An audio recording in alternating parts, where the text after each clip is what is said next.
Guys, kakatapos ko lang maglaba. Pahinga muna bago maligo. Kaya, habang nagpapahinga, nag-i-engage rin ako. Ganon ang ginagawa ko habang nagpapahinga. Kakatapos ko rin mag-engage. Ganon ang gagawin nyo guys. Para madagdagan ang inyong followers, mag-engage kayo. Kahit sino, kahit hindi nyo kilala. Hindi naman yan, okay lang naman yan sa kanila. Kahit hindi nyo sila kilala, basta engage na engage lang para madagdagan ang followers nyo. Ayan, yung buhok ko, akala mo maraming uban. Nagkulay kasi ako ng gray guys. Ganun pala ang result. Para tuling ang dami kong uban. Kaya, pag nagkakaedad na tapos magkulay ng gray, hindi bagay. Ayan. Para natuloy ang dami kong uban. Okay lang. Kaya kayo guys, kailangan every 2 hours kayo mag-engage. Para hindi kayo ma-restrict. Kasi, pag masobrahan ang pag-i-engage nyo, tulad na mag-like, comments, and ano pa ba yun? Like, comments, and yun na nga. Pag nasobrahan, yun, doon ka ma-restrict. Ganon yun.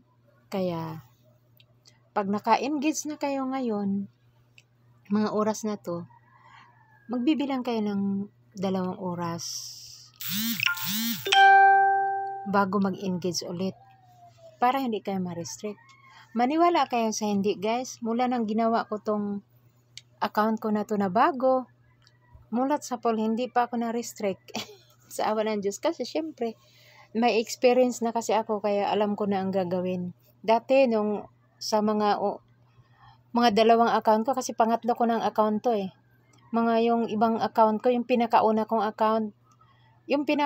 account na yung na-monetize, malimit ako ma-restrict guys. Paano ba naman? Hindi ako tumitigil hanggat hindi ma-session expired. Hindi talaga ako tumitigil guys mag-engage hanggat hindi ma-session expired. Kaya palagi ako nare-restrict. Minsan 1 week, minsan okay lang sana kung 24 hours. Minsan 1 week talaga ang restrict. Natuto na ako. Yung pangalawang hindi nagaano. Tapos ito yung pangatlo. Hindi na talaga ako na-restrict sa awa ng Diyos kasi iniurasan ko na yung pag-i-engage. Ganun ang gagawin niyo para maiwasan pagka-restrict. Orasan yung 2 oras or 3. Ganon.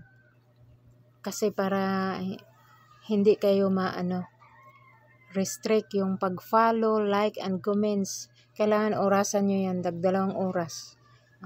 Ganon yun. Kaya, tiyaga lang tayo guys, makakamit din natin ang mga minimithi natin. Yung una kong account talagang sayang talaga yun, pero mabuti na lang nakamove on ako. Kasi, syempre, ang hirap kaya mag-ipon ng mga views na 60k minutes. Tapos, ang hirap din mag-ipon ng mga followers. Tapos, bigla na lang ma-hack. Ay, talagang maiiyak ka talaga yan. Imbis na tuwa ka na dahil monetize na, biglang isang linggo lang mahigit mo, isang linggo mahigit lang pala, tapos ma-hack na. Kaya, ingat-ingat sa mga, guys. Thank you for watching. See you next video. Bye!